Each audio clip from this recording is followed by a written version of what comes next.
Dis vir my so 'n groot voorreg om hier vandag met julle 'n boodskap te deel wat die Here al vir 'n hele jaar op my hart sit en iets waaroor ek al so lank 'n bietjie broei en bietjie dink en bid en so aan. So vandag gaan ons gesels oor 'n storie in die Bybel wat vir my een van die mooiste stories is en waaruit ons soveel, hoe kan ek sê, waarhede kan put. En dit is die storie van Saul en Dawid en spesifiek waar Saul vir Dawid begin jaag het en vir Dawid wou doodmaak het, Dawid weggehardloop het van Saul af en hy uiteindelik in 'n grot beland het waar hy toevallig die geleentheid het om vir Saul dood te maak. Dawid doen dit nie en uit dit uit is daar 'n paar kardinale lewenslesse en kardinale lesse wat ek en jy vandag bietjie oor gaan gesels en bietjie mee gaan journey. Nou, ek wil vir julle 'n storie vertel en hierdie storie vertel ek nie graag nie want dit is nie vir my 'n lekker storie om te vertel nie en omtrent so, ek dink is so 8 jaar later nou, is dit ook een van daai stories waar ek voel so 'n bietjie skaam om dit te vertel, maar dit is wat dit is en ek gaan nou nie jok nie, ons is by die kerk. Maar ek het in ek dink was 2015, 2014 se kant, was ek op my koshuis se HK huiskomitee. Nou, as jy die koshuis situasie ken of jy ken universiteite, dan weet jy as jy op die HK is, dis nogals 'n groot ding. So ons is toe nou so 11 dogters of 11 vrouens eintlik maar op die HK en ons het in daai termyn 'n klomp dinge gehad wat uitdagings was. Onder andere het ek persoonlik gevoel dat ons leierskap, ons primaria en ons onderprimaria volgens my nou nie regtig die mense was waarmee ek baie graag sou wou werk nie. Wonderlike mense, maar ek het nie van die styl gehou waarmee hulle dit gedoen het nie. En ek het toe nou besluit op my eie, daar was 'n klomp dinge wat krom en skeef was en goedjies wat gebeur het wat ek nou nie gelukkig is nie en ek besluit toe, weet jy wat, ek gaan nou my misnoë hieroor begin uitspreek. En enige persoon wat in die koshuis was, wat wou luister van die ou HK-lede of dames in die koshuis, die senior dames in die koshuis het ook 'n paar pyne en goeters gehad waarvan hulle nou ook nie gehou het met hierdie leierskap nie. En ek besluit toe nou, maar ek vat dit op myself om krities te raak hieroor, om met almal te gesels daaroor, om eintlik maar half hulp te vra het ek gedink, om hierdie te hanteer en ons het vasgesit en dit was regtig net nie vir my lekker nie. En op 'n stadium het dit gekom, waar ons so hierdie situasie begin bespreek het en waar dit so 'n wrywing veroorsaak het in die groep, dat daar 'n hele totale disconnect was. Daar was glad nie meer eenheid in die groep nie. Ek en 2, 3 dames wat saam met my op die HK was, het dieselfde gevoel oor hierdie leierskap en het dieselfde gevoel oor hierdie groep wat bymekaar gesit is. En lang storie kort, ek het nogals baie te sê gehad hieroor en ek het nogals 'n bietjie rebellious ook geraak tussenin. En aan die einde van ons termyn, toe is ek eendag in my kamer en hier kom een van die senior dames in my kamer ingebars. En dit is nou toevallig ook die primaria, een van die primaria se nabye vriendinne gewees. En sy kom net sommer net in, dis een van daai, sy groet nie, sy's in en kyk, sy's kwaai. Ek moet sê, dis nou 'n kwaai meisie gewees, maar sy storm daarin en sy begin net vir my vertel oor, ek is 'n Christen, maar ek is besig om hierdie primaria te bespreek en ek het klomp dinge gesê en gedoen wat glad nie eers reflekteer dat ek 'n Christen is nie en sy klim in my karakter in. En ek moet sê, dit was een van die mees traumatiese ervarings van my lewe. Dit was nie vir my lekker nie.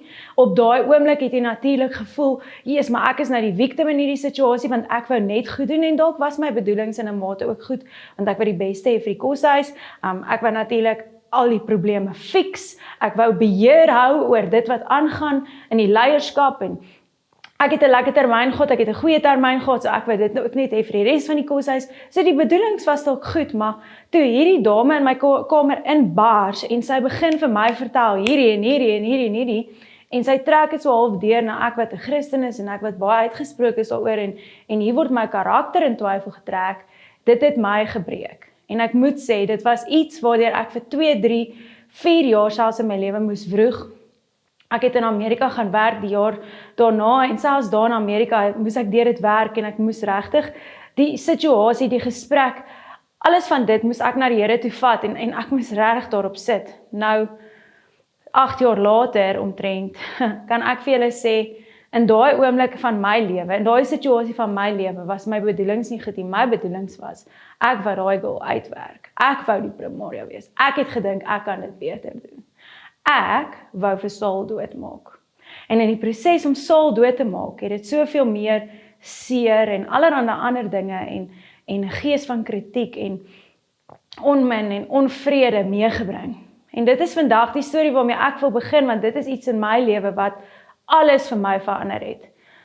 Toe ek hierdie ding deurwerk en ek die dag regtig vrede maak daarmee, toe beleef ek regtig die Here sê vir my, Anna, jy kan nie 'n kritiese gees hê nie.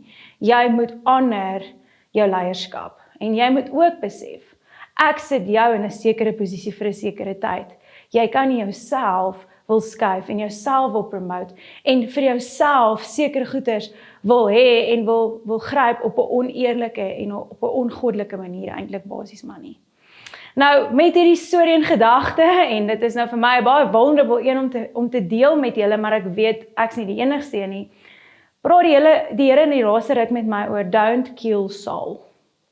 En as ons dink aan Saul en ons dink aan Dawid, dan weet ons Dawid is gesalf as koning, nadat God vir Saul gesê het, luister, ek wil jou nie meer as koning hê nie. Hy het deur Samuel met Saul kom praat en gesê, jy het droog gemaak, jy het nie gedoen wat ek gevra het nie, so jy gaan nie meer koning wees nie, jy gaan iemand anders salf.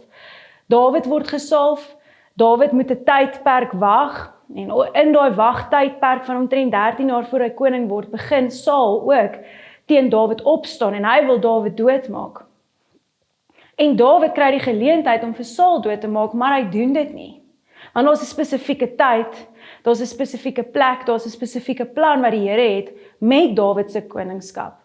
En so ek en jy sit elke dag in ons lewe met 'n situasie waar ons kan beheer wil vat oor ons lewe. Ons kan besluit om God te wil speel oor ons eie lewe en ons lewens se situasies. En baie van ons is vandag besig en vandag aan die gang met goed waar ons dalk Saul in ons lewe wil doodmaak. Dalk wil jy jouself op 'n manier vinniger kry by jou eindbestemming of by die groot promotion wat jy weet wag. Dawid het geweet hy gaan koning word en natuurlik kon hy nie wag om dit te doen nie, maar daar was 'n spesifieke tyd waaraan dit gebonde moes wees. Dalk wil ons oorhaastig inboener in iets en ons wil 'n troon beset nog voordat die koning self dood is. Miskien is dit net dat daar mense in jou lewe is, of daar's dalk onderwysers, of daar's dalk dominees, of daar's dalk die regering wat in magsposisies is en jy stem nie saam nie en jy wil net afstof en regwys. En in daai opsig gaan ons vanoggend regtig net stil staan by hierdie konsep en hierdie gedagte rondom don't kill Saul. Wees versigtig om beheer te wil vat in jou eie hande wanneer God ultimately in beheer is. Die Sauls in ons lewe verwys dalk na dit wat die Here vir ons beloof het en waarheen hy vir Dawid en vir my en vir jou wil vat, die arrival plek, as ons dit so wil noem. Of dalk is die Sauls in jou lewe dinge waarmee jy nie saamstem nie, of waar jy voel God se hand heers nie meer oor 'n situasie nie, alhoewel die Here dit ook in 'n mate gebruik en gaan uitwerk en gaan uitsorteer vir jou. Dalk is die Saul in jou lewe dit waarin God ons roep, maar ons moet wag. Daar's 'n spesifieke tyd daaraan gebonde. Vandag wil God my en jou kom vrymaak van hierdie beheer waarmee ons lewens wil aanpak. Sy koninkryk is 'n plek van vertroue, sy koninkryk is 'n plek van surrender. En dit is aspekte wat Dawid in sy situasie moes toepas. En vanoggend gaan jy dalk dink, Jesus, ek het nou al na jou geluister en jy praat nogals baie oor Dawid en jy praat nogals baie oor prosesse en tydsberekening en so. Maar in my eie lewe sien ek dit elke dag, hoe meer ek wegstap van hierdie kardinale aspekte van hoe God werk en sy hart vir ons, hoe meer gaan hy my terugtrek daartoe en my oor en oor hierdie lesie laat leer. Maar nou is jou vraag dalk, maar Anai, hoe maak ek dan nou elke dag Saul dood in my lewe? Of ek het myself die afgelope paar weke gevra, Here, wat is die goed wat ek doen waar ek Saul in my lewe wil doodmaak? Waar ek wil doen wat Dawid nie gedoen het nie. En ek meen, Dawid se storie het so perfek uitgewerk en hy was getrou en hy was obedient maar tog wil ek elke dag hierdie Sauls in my lewe gaan doodmaak. En hoe doen ek dit? Wat is die maniere waarop ek dit sien in my eie lewe? Wel, ons gaan vandag oor 3 aspekte hiervan praat. En die eerste vraag wat ons onsself gaan vra is ek 'n helikoptermens? Wil ek helikopter speel oor my lewe? Wil ek my eie plannetjies maak en God se plan vir ons om te voltooi? Die tweede ene is, ons gaan onsself moet vra, maar hoekom is dit dat moderne mense mikrogolflewens lewe? Ek weet my generasie is mal oor mikrogolflewenslewe. Ons wil dit nou hê, oorhaastig, sonder voorbereiding, sonder karakter. Die regte ding op die verkeerde tyd is wel ook nie die regte ding nie. En dan gaan ons laastens stil staan by word ek en jy nou 'n keyboard warrior as mense dinge doen waarvan ons nie hou of waarmee ons nie saamstem nie. Kritiseer ons, gooi ons opinies rond om beheer te probeer behou oor ons eie lewens en oor 'n klomp dinge in ons lewens. Nou die eerste gedagte wat ek vandag wil deel en waarby ek en jy moet stil staan en onsself vra is ek 'n helikoptermens? Nou, ek en jy maak dalk Saul dood wanneer ons helikopter wil speel oor ons eie lewens, wanneer ons beheer wil hê oor die uitkoms. Nou, van julle gaan nog vir my sê, nee, wat is 'n helikoptermens? So, ek gaan nou 'n storie probeer vertel om dit vir julle mooi te verduidelik. Ek weet nie of julle al langs die sportveld was nie, maar as jy langs die sportveld staan, is daar gewoonlik 1 of 2 ma's en ons noem hulle die helikopterma's. Want daai mamma vir elke ding wat gebeur het sy reaksie, vir elke ding wat gebeur het sy instruksies. Shame, as 'n mens byvoorbeeld 'n rugby of 'n netbal game kyk, dan hoor jy sommer hierdie helikopterma vir die verdediger 'n instruksie gee. En baie keer het ek al so langs die veld gestaan of eintlik dalk maar net jy weet in 'n gesprek gewees en so en dan dink ek, hierdie is so 'n bietjie soos 'n helikopter, hy hover deeltyd oor en mamma het mooi beheer wat sy wil toepas oor die kind se lewe. Selfs dalk pappas, ek meen ek het ook al gesien hoe pappa se huis wil helikopter. Maar ek myself probeer ook partykeer helikopter. So ruk terug, so ons besig by die skool met 'n funksie en ek werk by 'n skool en die kinders is bedrywig en dis 'n belangrike een so ons baie om te doen. En die een kind vra vir my, juffrou, kan ek help? En ek begin instruksies gee en een personeellid vra, juffrou, kan ek help? En ek begin vir haar ook instruksies gee en die juffrou is aan die gang en die kinders is aan die gang. Yes, maar ek hover daaroor hulle en ek is soos okay, julle moet nou net hierdie doen en julle moet onthou dit en op 'n stadium draai die kind so om en sy sê, juffrou, hou op 'n helikopter wees oor my. Ek weet wat ek moet doen. Juffrou kan my vertrou. En is so, In daai oomblik besef ek, dis wat ek doen en ek dink ons almal doen dit. Ons almal wil helikopter oor ons lewens. Daar's soveel dinge in die wêreld waaroor ons nie beheer het nie. Goed wat gebeur waar ons nie beheer het nie. En 'n mens wil graag dan kan bietjie beheer behou oor goed, maar partykeer kan dit na die ander kant toe gaan waar dit nie goed is nie. Waar ons regtig net eintlik die Here moet vertrou en in hom moet vertrou om vir ons te veg of om vir ons die goed te verseker wat ons nodig het of wat ons hart begeer of miskien is dit daai genesing wat jy wil hê, maar nou wil jy jouself in daai genesing in probeer boener wanneer die Here sê nee, maar luister na wat ek vir jou sê. Gaan daar, doen dit, drink hierdie medisyne, praat met hierdie, bid saam met hierdie. Nou, Saul en Dawid se storie in die grot in 1 Samuel 24 en Saul, Dawid het weghardloop van Saul af, Saul is besig om Dawid te jaag en Dawid en sy manskappe kruip in hierdie grot weg en wonder bo wonder kom Saul in die grot in. En Dawid het so 'n bietjie weggeloop, hy wou badkamer toe gaan en hy kom terug en hy sien vir Saul. En sy vriende sê vir hom of sy manskappe sê vir hom, luister, hier's jou kans nou, maak hom dood. En Dawid gaan so vorentoe en hy gryp so aan Saul se kleed en hy skeer so 'n stukkie af. En toe hy dit doen, toe besef hy wat hy besig is om te doen. En op die harde manier het Dawid hier moes staan en hy het voor die keuse gestaan, gaan hy nou vir Saul doodmaak?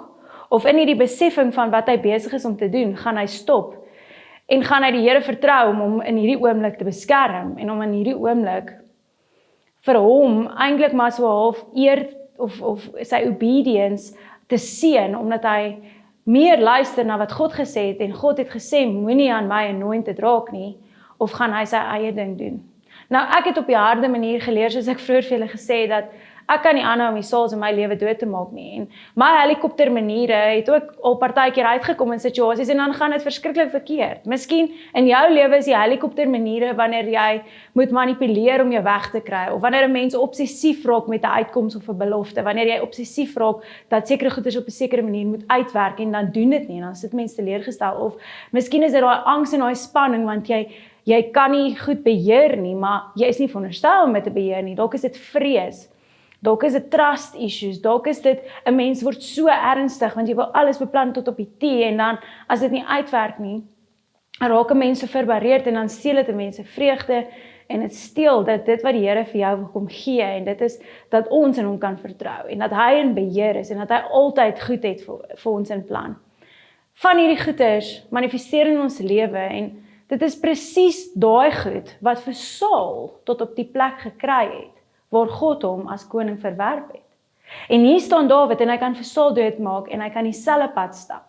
1 Samuel 15 vers 22 tot 23 sê Samuel vir Saul, maar Samuel antwoord, is brandoffers en ander diereoffers nie so aanneemlik vir die Here as gehoorsaamheid aan sy bevel nie.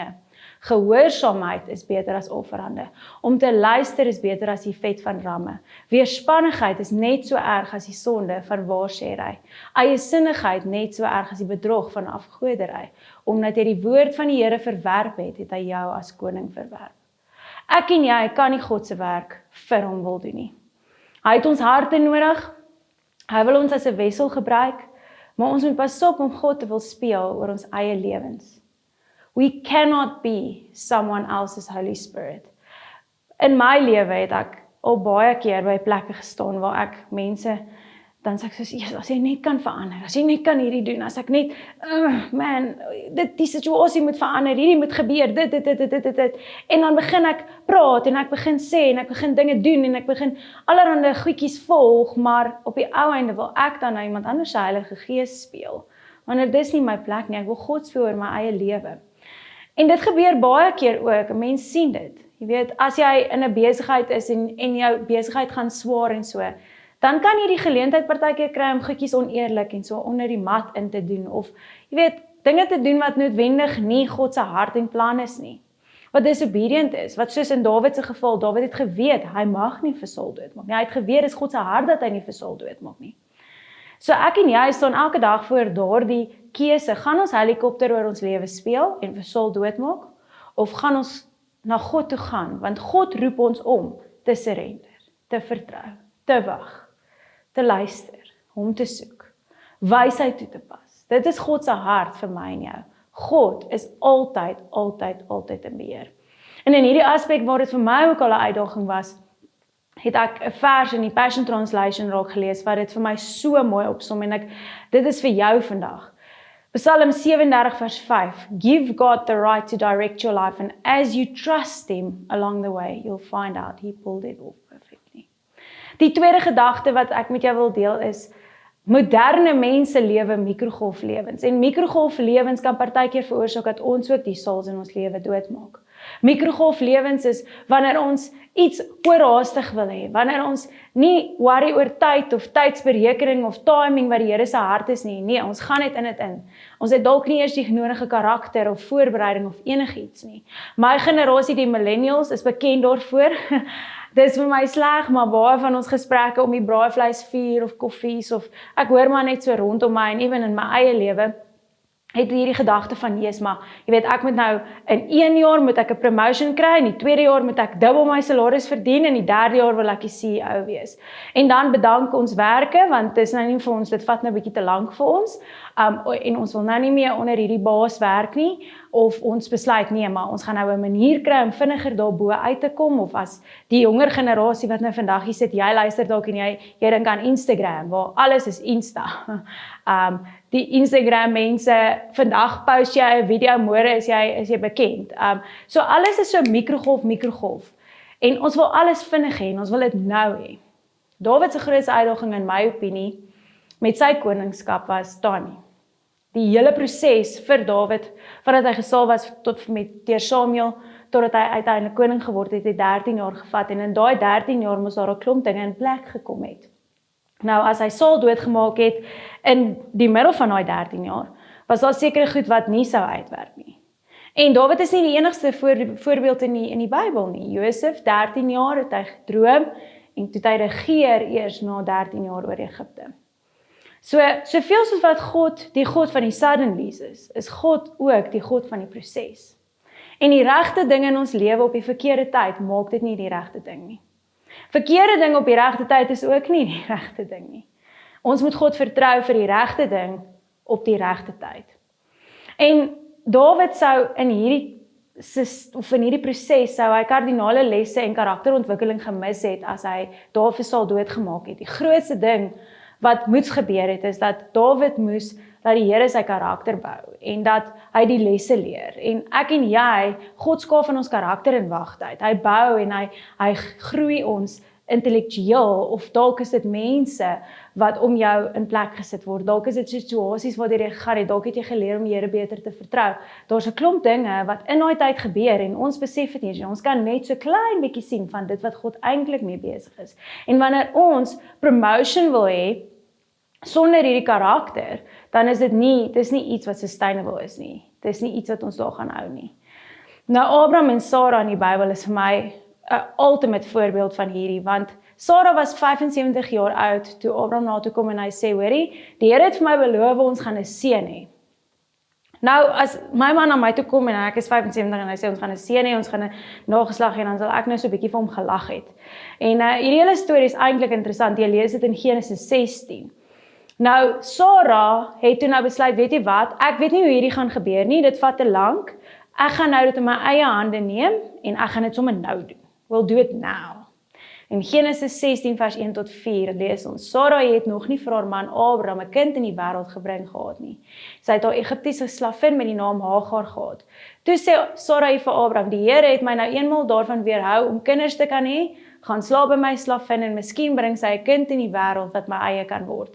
Abraham het saamgestem met sy vrou, seker maar soos alle goeie mans doen, maar Abraham was al 10 jaar in Kanaan, toe Sara hierdie vrou van Abraham self vir Hagar, haar Egiptiese slavin gevat, en vir haar man Abraham as vrou gegee het.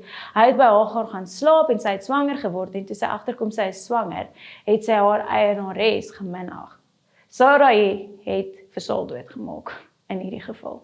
Sarai het beheer gevat oor die timing van hulle lewe en sy het besluit, sy gaan beheer vat oor God se belofte, sy gaan nie meer wag nie, sy spring self aan die werk, gee haar slavin vir haar man, ek meen dit al klaar is net vir my soos, hoe doen jy dit, maar sy het dit gedoen, maak haar eie plannetjies, en volgende oomblik wat ons sien, word Ismael gebore. Nou, Sarai se besluit het die geskiedenis van die wêreld verander. Want as jy gaan kyk, Ismael is basies eintlik waar die islamitiese of die moslim geloof vanaf kom. Dit is soos die begin van dit gewees. En Ismael is die vader eintlik maar daarvan. En vandag nog is die moslems of islamite is besig om Christene te vervolg reg oor die wêreld. Dit hou nie op nie. So Sarai se besluit om beheer te vat oor die tyd en beheer te vat oor God se belofte, het die res van die geskiedenis vir die Christene verander en selfs vir die Jode. En Sarai het deur helikopter te speel, deur tydsberekening oor te vat oor hulle lewens die geskiedenis versleg verander. Pieter Nel stuur in hierdie week vir my 'n baie mooi quote en dit sê God changes caterpillars into butterflies, sand into pearls, coals into diamonds using time and pressure. He is working on you too. Wanneer God se tyd kom, is daar goed in plek soos. Jy is voorberei met lesse, daar's karakter gebou. Jou geloof is gebou. Daar's deursettingsvermoë wat dalk ontwikkeling. Dalk moet jy surrender. Dalk het jy die nodige kennis, die nodige ervaring, die nodige netwerke wat gebou is. Dit is noodsaaklik dat ek en jy in elke aspek van ons lewe tyd aan God moet surrender. Dawid het 13 jaar gewag om koning te word.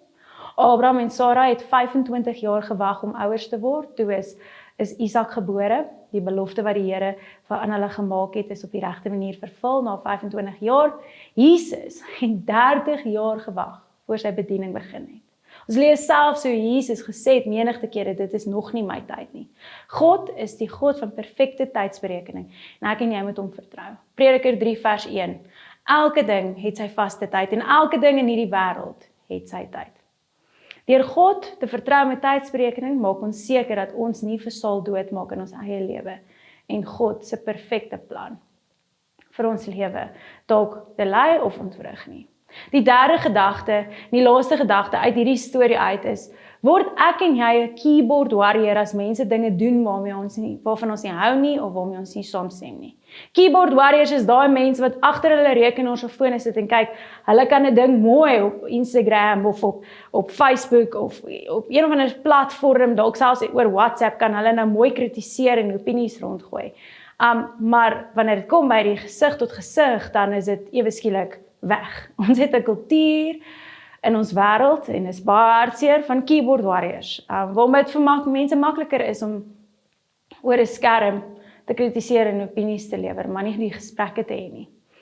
Een van die mooiste gedeeltes uit Saul en Dawid se groot oomblik wat vir my ook met my storie in gedagte so belangrik was om te onthou, is wat Dawid vir sy manne teruggesê het in daai oomblik. In 1 Samuel 24 vers 4, Dawid se manne sê toe vir hom, kyk daar, vandag sê die Here vir jou, gee jou vyand in jou hand en jy moet hom maak soos wat jy goed vind. Dawid het opgestaan en ongemerk die punt van Saul se mantel afgesny. En hy het vir die manne gesê, mag die Here my daarvan bewaar dat ek my hand teen my koning, die gesalfde van die Here oplig, want hy is die gesalfde van die Here. En so het Dawid sy manne met sy woorde gekeer en hulle het nie toegelaat om teen Saul op te tree nie. Saul het opgestaan en sy koers uitgegaan uit die grot uit. Wat hier vir my uitstaan is die agting waarmee Dawid vir Saul benader het. In my eie storie, ek het vir julle aan die begin vertel, was daar vir my geen agting vir die mense wat wel in plek gestel was nie. En ek verstaan dit 100% dat ons 'n kultuur het waar ons kenners is van dinge en waar ons dalk meer weet en waar jy dalk meer toegerus is. En in Dawid se geval, jy's meer anointed as Saul, wanneer dit nou al klaar vir Saul gesê, luister Chom, soos hierdie het nie gewerk nie, ek sit iemand anders in jou plek. Maar tog is daar nog steeds autoriteit, ons nog steeds 'n gesalfde. En in my eie lewe by die werk is dit baie keer so dat 'n mens op 'n plek kom waar jy dink, Jesus nee, ek stem glad nie saam nie. Of dalk is dit in die kerk, of dalk is dit in die skool, of dalk is dit, ek weet nie, in enige aspek van jou lewe. Maar as 'n mens dit nie op die regte manier benader nie, dan is jy eintlik besig om op te tree teen God se hart en sy plan vir ons. En dit is om regtig ten alle tye honor te hê en agting te hê vir leierskap, agting te hê vir autoriteit, agting te hê vir mense wat in posisies geplaas is, al stem ons nie saam nie. Ek dink ons is in 'n kultuur ook waar almal kenners is in goeters en dan ons as Christene nie die Bybelse manier meer volg om ons broer of ons suster of iemand waarmee ons nie saamstem nie aan te spreek. En hier is Matteus 18 vandag net 'n tool vir my en jou wat ons kan vat om dit te doen en om anders te lyk in 'n wêreld vol keyboard warriors. Matteus 18 vers 15 tot 17 lees ons, as jou broer verkeerd opgetree het teen jou, gaan wys hom tereg waar jy aan een kant alleen is. As hy na jou luister, het jy jou broer teruggewen. Maar as hy nie luister nie, neem nog 1 of 2 met jou saam, sodat alles wat gesê word deur die woord van 2 of 3 getuies bevestig kan word. En as hy na hulle geluister het nie, sê jy dit vir die gemeente. En as hy ook nie na die gemeente luister nie, moet jy hom dan nou as 'n heiden en 'n tollenaar behandel. Dit is Matteus 18. Soos in my storie, moes ek eintlik na die prim toe gegaan het, vir gesê het, hoor, hierdie is die goed wat my pla, en dit op die Bybelse manier probeer hanteer het. Maar ek het dit nie so gedoen nie. Ek het dit op die agteraf, keyboard warrior manier hanteer. En op die ou einde het dit skade gemaak aan my getuienis teenoor baie ander mense. En so daar het ek die les moes leer, dat hoe hanteer 'n mens dit. En vandag nog is dit 'n moeilike konsep, ek meen, dit is vir ons almal moeilik. Maar dit het my weer teruggevat na Romeine 13, wat gaan oor onderworpenheid aan gesag. Die Passion Translation sê dit so mooi in Romeine 13 vers 1 tot 2. Every person must submit to and support the authorities over him. For there can be no authority in the universe except by God's appointment, which means that every authority that exists has been instituted by God. So to resist the authority is to resist the divine order of God, which results in severe consequences. Ek weet nie van julle nie, daar dink ek dadelik aan ons regering. En niks wat werk nie, en Eskom wat 'n gemors is, en die paaie wat nie goed lyk nie. Maar as 'n mens gaan en jy gaan aanhou afbreek maak en aanhou disrespek wys en of net 'n anargie meebring, dan gaan dit net meer chaos in die wêreld veroorsaak. So ek dink vir my en jou is dit daai ding van, dit is so 'n uitdaging, soos wat Dawid gehad het om te sê, Jesus, ek kan hierdie op 'n ander manier doen, maar kom ek bid vir hulle. Kom ek eer nog steeds die reëls van die land, die landswette. Kom ek vind 'n manier om nog steeds hierdie autoriteit te eer, want dit is die regte ding om te doen as wat ek my eie ding doen. In die week en oor die laaste 2 weke het ons dit self beleef, en ek by my skool, maar ek het ook gehoor van 'n Weslandse skool wat daardeur gaan, waar ouers net gaan en hulle, in plaas van om die gesprek te kom hê met die hoof of, jy weet, face-to-face met onderwyser te kom praat, dan spring hulle op Facebook groepe en hulle begin lelike goed plaas, of ons het byvoorbeeld gekry waar 'n vrou so 'n klomp stemnotas net rond en bond stuur met valse inligting en goed, maar daai gesprekke het nooit plaasgevind nie. En ongelukkig Is dit omdat mense nie konflik wil hê nie? Snaaks genoeg, jy weet, nou doen ons dit so want ons wil nie konflik hê nie, of ons wil nie van iemand verskil nie, of ons het ons eie agendas, of ons wil reg wees, of ons is 'n bietjie trots. En in die proses wat dan gebeur is, jy is besig om eintlik maar gesag te ondermyn. So hier is vir my en jou dan nou vandag die proses wat ons kan volg. Matteus 18. Sien en praat persoonlik, gaan hê die gesprekke. Dalk as dit nie dan werk nie, vat iemand saam, herhaal die proses. Wat ook al dit is, om te verseker dat 'n mens nie soul doodmaak nie, maar dat jy daai agting en daai eer en die eer wat die Here daarvan van die regte ding doen ook na ons toe bring, of die seën wat jy dan nou sal ontvang, is belangriker op die ou einde as om reg te wees, as om opinies rond te gooi. Beteken dit ons mag nie verskil nie? Glad nie. Maar die Here het vir ons 'n manier gegee, 'n riglyn gegee wat aan te spreek, hoe om as kind van God te werk te gaan. En ek dink as ons hierdie gaan begin doen, gaan ons sien hoe dinge verander. Gaan ons sien hoe eer weer 'n ding word. Gaan ons sien hoe die Here ons obedience en ons om die regte ding te doen seën. So al hierdie goed kom eintlik net neer op een ding. Ons wil weer eens beheer hê oor goed, wanneer dit nie ons plek is om te beheer nie. Ons moet surrender. Ons moet gesprekke hê. Ons moet die Here vra om ons te lei deur sy Heilige Gees om dit op die regte manier te doen. Dit was nie Dawid se plek om Saul dood te maak oor hy van hom verskil het of oor hy gevoel het hy sal 'n beter werk as hy doen nie. Hy moes hom nog steeds honor. Hy was nog steeds die koning en God het namens Dawid gewerk. Ek glo dat Dawid se storie soveel anders sou uitgedraai het as hy beheer wou neem en as hy sy eie toekoms daar wou bepaal en Saul in die grot en dalk selfs ook later in die woestyn. Ons lees in 1 Samuel 26 gebeur dit weer waar Saul omjaag. As Dawid daar vir Saul doodgemaak het dit heeltemal anders gelyk. Vir my en vir jou is die grootste les uit hierdie verhaal en ek bid dat dit so sal wees vir ons. Dawid se aksies was gebaseer op sy diepgaande respek en vertroue in God. Daai vrees van die Here. En so ek en jy kan nou vandag gaan en na hierdie boodskap kan ons nou vir die Here gaan vra, Here, maar wys my where you don't want me to kill Saul. En baie keer in my kop hierdie laaste week, dan wil ek iets doen en in my eie hande vat en dan hoor ek hoe die Here sê, nee, don't kill Saul. So hoe pas ek en jy dit toe in ons lewe? Hoe maak ons seker dat ons Saul nie doodmaak nie? Nommer 1, ons moenie op sosiale media kritiseer of kritiseer oor die algemeen met ander mense gesels of wat ons nie bereid is om 'n persoonlike gesprek te hê nie. Ons moet gesels, ons moet daai eer kan gee, daai respek kan gee. Ons moet geduldig wag vir ons geleentheid. Elkeen van ons wag vir 'n geleentheid, vir 'n sekere ding in jou lewe om tot stand te kom. Dalk is dit 'n belofte. Dan God het vir ons leiers gegee en mense in plek gegee en ek en jy moet respek daarvoor hê, respek hê vir daai mense, bid vir hulle ondersteun. Al stem ons nie saam nie. En dan die laaste gedagte is net dat ek gaan nie op 27 of wel nou op 29 CEO noodwendig word nie. Ja, dit kan gebeur, Here kan enigiets doen. Maar ek en jy moet nie in 'n millennial siekte of denke in verval waar ons alles nou wil hê nie en waar ons dinge in ons eie hande wil neem nie. Ek dink as ons kyk na Saul en Dawid en ons kyk na ons eie lewens, dan is dit vandag vir my so belangrik dat ons net op 'n punt kom ons vir die Here sê, Here, ek besef ek het nie beheer oor die dinge in my lewe wat U besig is mee en wat U in plek sit nie. Ek het beheer oor hoe ek reageer, ek het beheer oor dit wat U vir my sê om te gaan doen, maar ek kan nie dinge in my eie hande vat en dinge vir myself wil gaan uitwerk wanneer U sekere instruksies en sekere dinge in plek gesit het in my lewe nie. En Here, help my ook om respek te hê vir autoriteit, om respek te hê vir die proses en om U te vertrou dat U is die God van die proses. And I want to surrender en ek wil U vertrou en ek wil ophou beheer, wil vashou oor my eie lewe wanneer ek weet U weet soveel beter. Kom ons bid saam.